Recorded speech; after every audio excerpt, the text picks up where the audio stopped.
যদি নিয়মিত পাঠ করতে পারে তাহলে তার সন্তান হবে চাঁদের মতো সুন্দর ইনশাআল্লাহ আজিজ।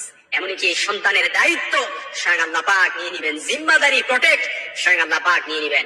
আপনার সন্তান হবে আমানতদার, আপনার সন্তান হবে সালেহ নেককার করে আপনার সন্তানকে আল্লাহ পাক এই দুনিয়ার মধ্যে পাঠাবেন। অনেক মা বোনেরা গর্ভবতীকালীন সময়ে কোন আমল করবে তারা এটা বুঝে উঠতে পারে না। অনেকেই হয়তো অনেক আমল করে যার ভিত্তি কোনো কোথাও খুঁজে পাওয়া যায় না।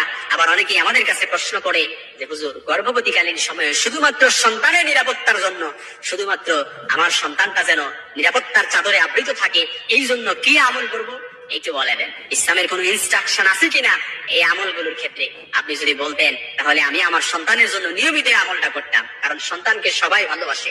সন্তান হচ্ছে জিনাতুল হায়াতিদ দুনিয়া। এই দুনিয়ার সৌন্দর্য হচ্ছে সন্তান সন্ততি। যার সন্তান আছে তার সবকিছুতেই শান্তি আছে, প্রশান্তি আছে। ঘরটা যেন শান্তির স্বর্গরাজ্যে পরিণত হয়ে যায়, ঘরটা যেন জান্নাতের টুকরায় পরিণত হয়ে যায়। আর সন্তান নাই, শুধুমাত্র একটা সন্তানের জন্য ধনীর দুলালেরা কত হাজার কোটি কোটি টাকা নষ্ট করে ফেলে, কত হাজার লাখ লাখ টাকা পর্যন্ত নষ্ট করে ফেলে শুধুমাত্র একটা সন্তানের জন্য।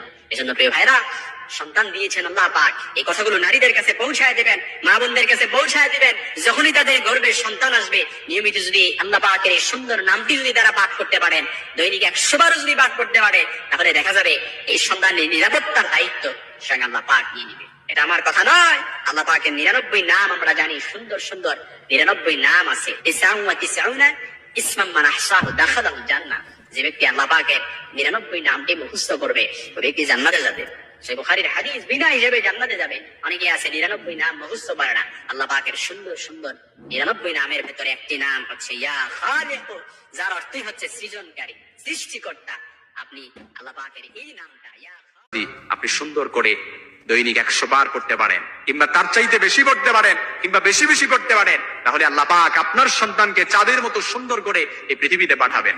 আর একটু হৃষ্টপুষ্ট, একটু নাদুস নুদুস, একটু কিউট একটা বাচ্চা আমাদের সন্তানরা হোক, এটা আমরা সকলেই চাই। এজন্য আল্লাহ পাকের কাছে এগুলো চেয়ে নিতে হয়। আল্লাহ পাকের কাছে না চাইলে তো আল্লাহ পাক এমনিতেই যে আপনার কাছে দিয়ে দিবে, বিষয়টা এরকম নয়। চান তাহলে দিবে।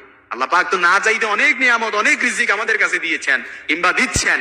আর যদি তার উপর দিয়ে আমরা যদি আল্লাহ পাকের কাছে চাই, তাহলে দেখা যাবে আর চাইতে বেশি করে আল্লাহ পাক আমাদেরকে দিবেন।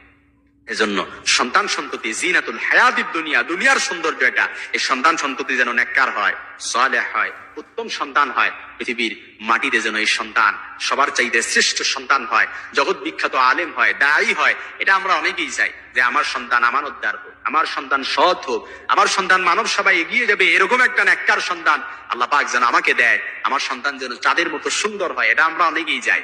এজন্য আল্লাহ পাকের কাছে এই নামটি নিয়মিত করে পাঠ করবেন, ইয়া খালিকু, ইয়া খালিকু, যার অর্থ হচ্ছে সৃজনকারী। পারি না এরকম কেউ নাই। এই যে এখন বুঝলি, এখনই অনেকের মুখস্থ হয়ে গেছে। আলহামদুলিল্লাহ, ইয়া খালিকু পড়েন, আল্লাহ কাছে আল্লাহ পাকের কাছে চান। আল্লাহ পাক ইনশাআল্লাহ আপনার সন্তানকে সুন্দর, আমানতদার, সালেহ, নেককার সন্তান হিসেবে কবুল করবেন ইনশাআল্লাহ।